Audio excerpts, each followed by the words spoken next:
start with what you heard from Dr. Carson. I think he's going to go the media's being unfair route. This is a standard practice when Republicans are under fire. Is it going to work for him? Well, to quote Dr. Kissinger, it has the additional benefit of being true. What he had as an objection to this week is there were 4 scandals, but only 2 were reported. Marco Rubio does not have a scandal.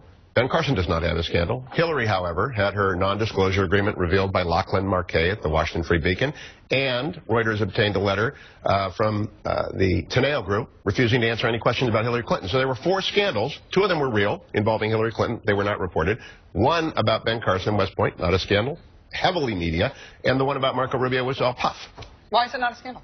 Because the West Point, I got a full scholarship to West Point? Because a direct admission was actually fairly common in the 70s. I have no doubt that someone at the ROTC said to Ben Carson, we'll get you in. Come to West Point. I have no doubt, because it was fairly common in the 70s and the 80s. So I do not believe you can prove a negative. But he's sort of obviously he's a very distinguished retired surgeon. Since retiring as a surgeon, he's basically a professional autobiographer.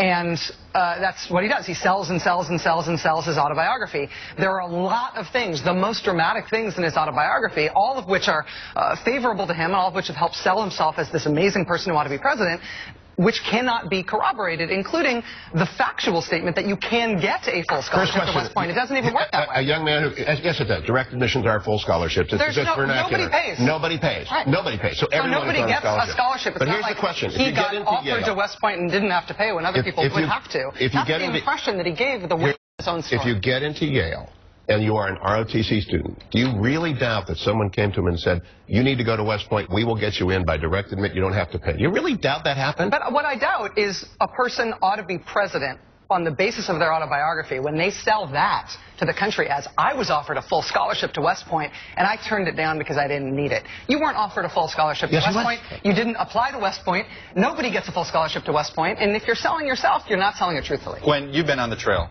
a long time over the years. Personal stories. Thanks. No. And I guess that, to me, the danger for Dr. Carson is the fact that his candidacy is built on biography and built on honesty.